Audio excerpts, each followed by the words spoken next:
Hello everyone and welcome back to another AFK Journey video. So we just got a new talk with developers and there is quite a bit of information to break down in this. I'm leading it off with probably the most interesting, exciting part of all of it, which is confirming that there is actually going to be a new crossover in this season, which I was not expecting because the previous two collabs we had, they were hinted at for probably 9 months to a year before they actually came out, and there was no mention of a collab coming, after the Freerin collab into season 7. So I predicted that probably it was going to be a gap and just be like a regular dimensional hero, like when we had Pandora, and then collab would be coming next season. But it turns out in this season, in the middle of version 173, which is basically how they always do it for all of their collaborations, we're going to be getting a crossover.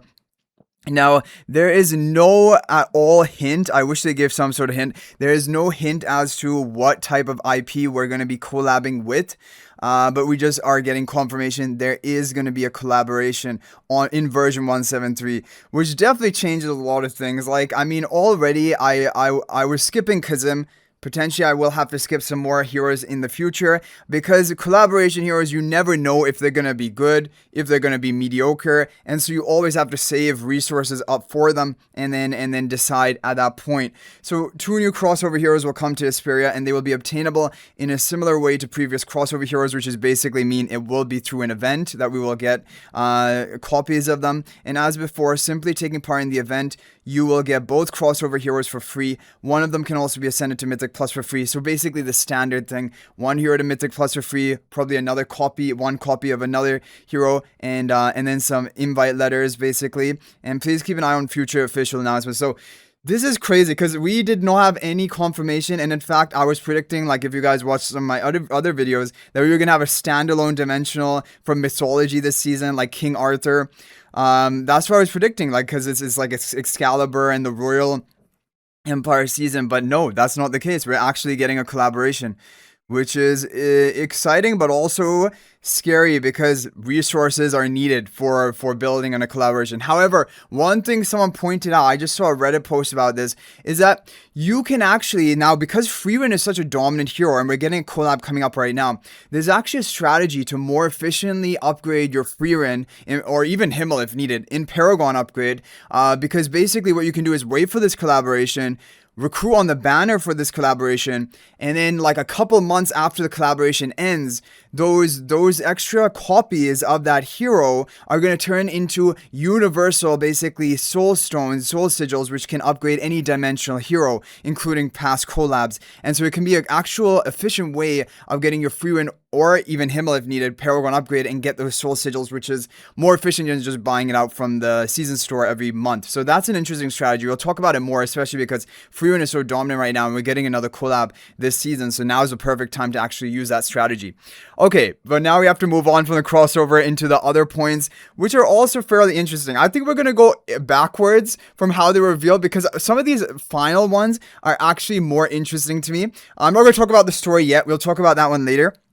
Let's talk about this. Quality of life feature is being added. The new 4x speed feature has made a lot of modes easier to play, and I agree. I think that this was a really good quality of life change, much needed, and anything saving time is good. Are more quality of life updates like this coming? For example, 1-tap gear foraging, more formation slots, or a larger friends list. Okay, all of these are interesting. I don't think we need more formation slots, honestly, but let's see. Yes, there are all things we are already looking into. Some of the improvements currently planned include upgrade reminder for hero focus. This is something that people have wanted because there's no basically notification if your hero focus is not upgraded, and sometimes people can forget about doing that. 1-tap equipment foraging. I don't know what that means, like, rather than individually, but then maybe it uses, like, it might, yeah, okay. Increasing limits for friends and formations. Okay, I mean, increasing friends is good, especially also for me, because I do get a lot of friend requests, and sometimes I can't, like, even accommodate people who I want to be friends with, because I have, like, 100 slots. So that's interesting. And formations, increased formations, I guess is fine. I don't think it's really needed, but yeah, hero tiers shown in the hero choice list in epic recruitment. Yeah, so this is already being implemented into the regular wish list. If you guys didn't notice, it was a subtle change. It shows your level of upgrade on those heroes that you have in the wish list. So it's nice to be putting into epic recruitment too. Mode rankings displayed on the player profile interface. Okay, so you can kind of like show off your performance a bit more to your friends and whoever's checking out your name card. Fixing an issue that causes the opponent list to refresh randomly in Supreme Arena on the first day of a new season, preventing players from reaching their proper rank. Okay, this is actually good because up until right now, you basically have to play the RNG game, try to maximize your chance of getting up there. But if your RNG is not so good in who they offer you in the selection of basically opponents, then you can end up in a rank like lower than where you obviously belong.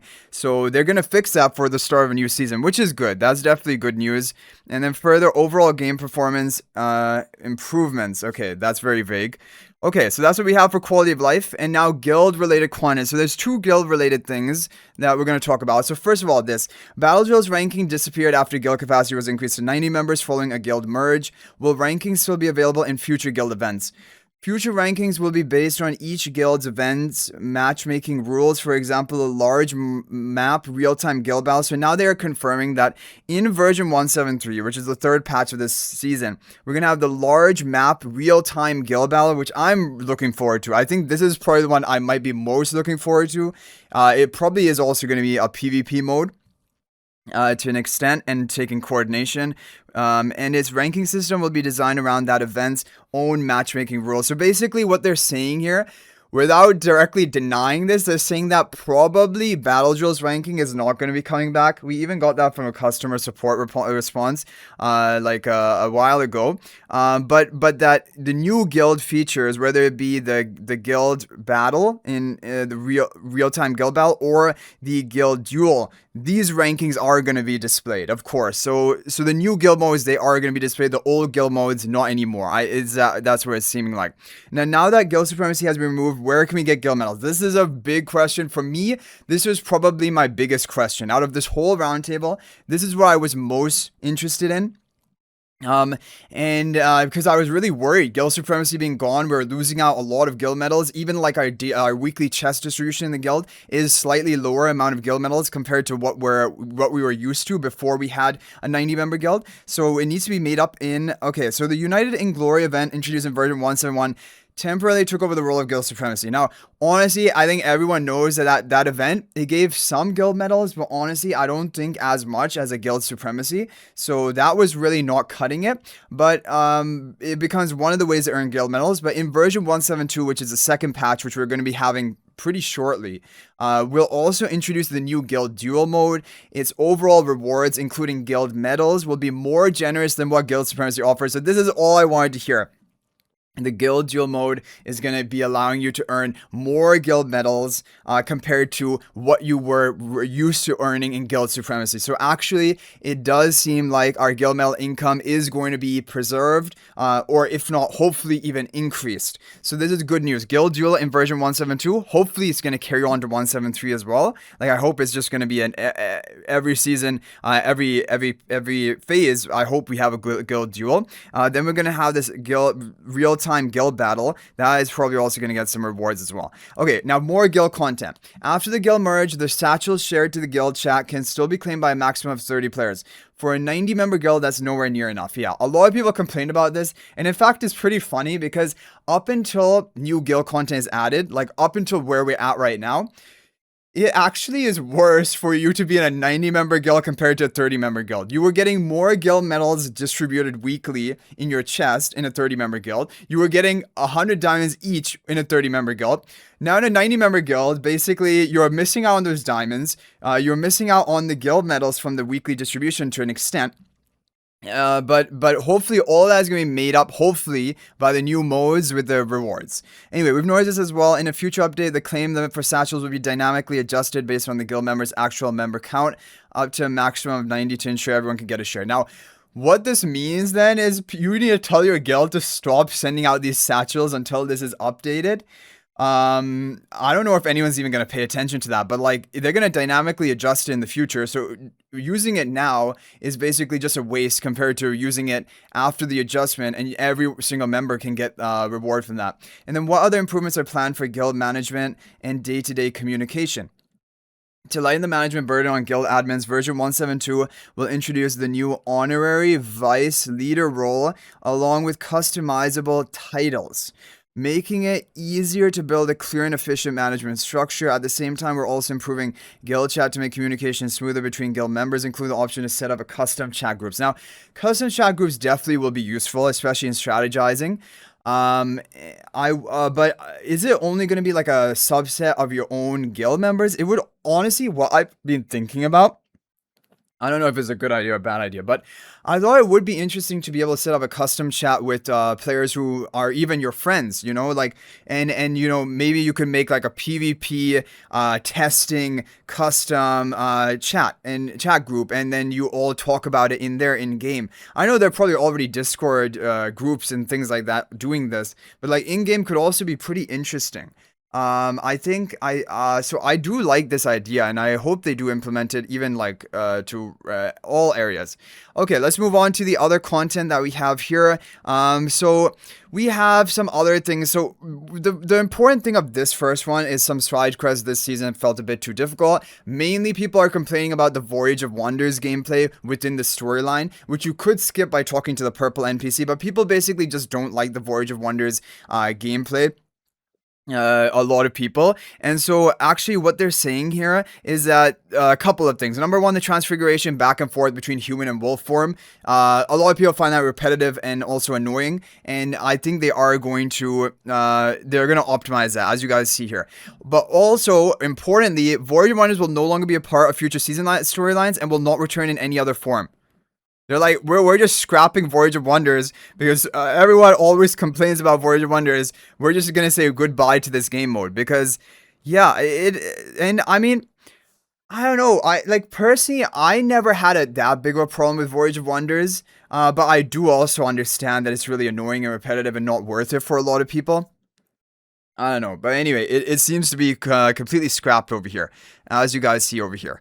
Okay, moving on to some other stuff. The AFK stage is the weather effect. They're calling it the weather effect, but basically it was the blazing advance, like that like the fire all around the map.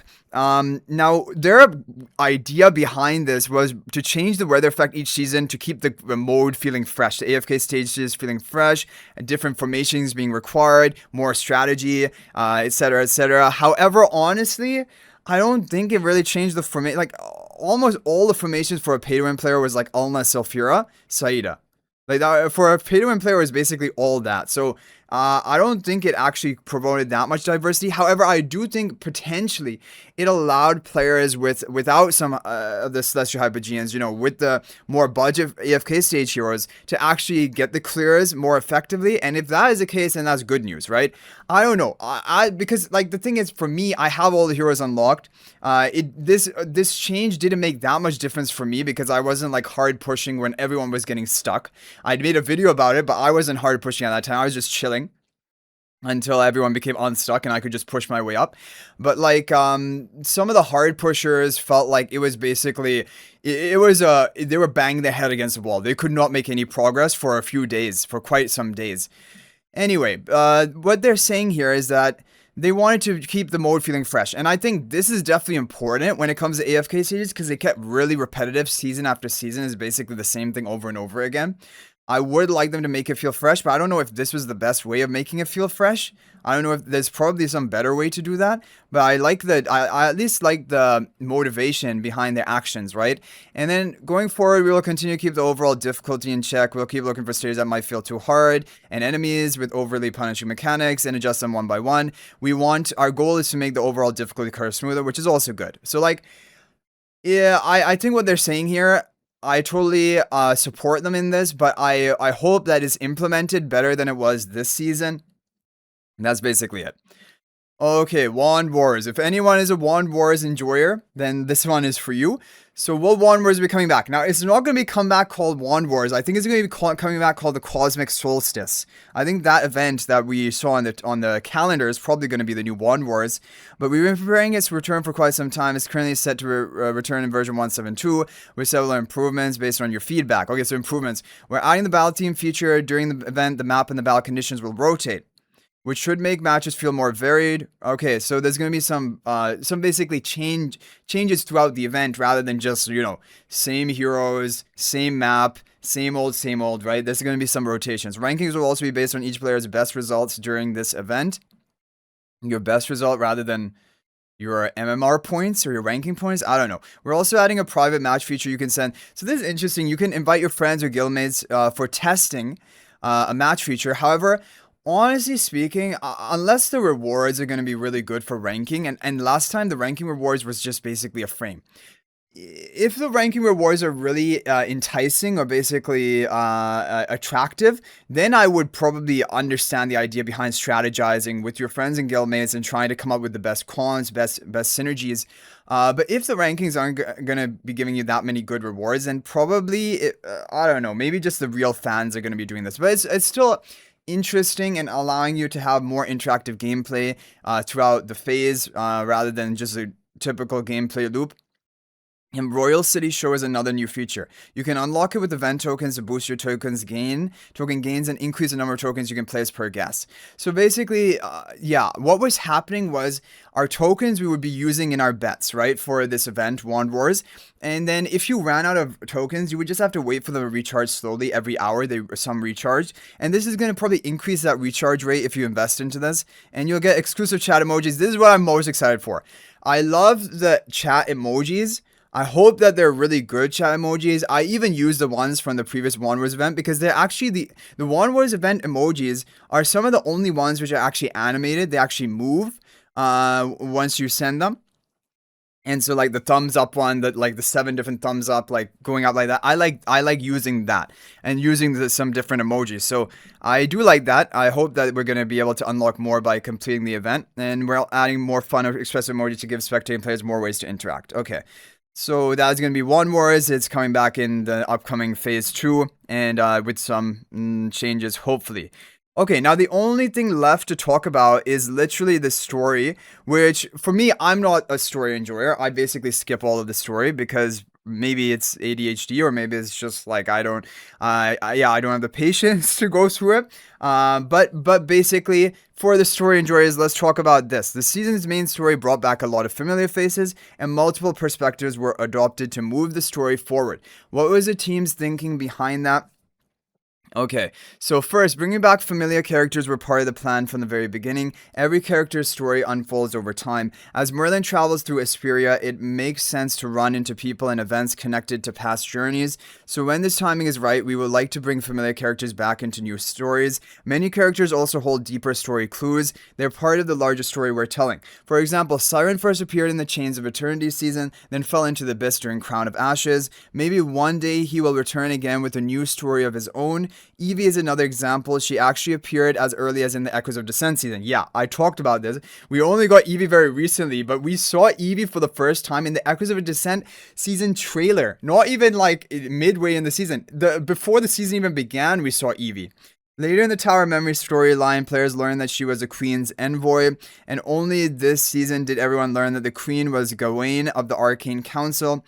These story clues may be spread across different seasons, but many of them were planned from the start. We hope this helps us reveal long-term story details in a more natural way. At the same time, familiar faces can help players settle into a new season story more quickly.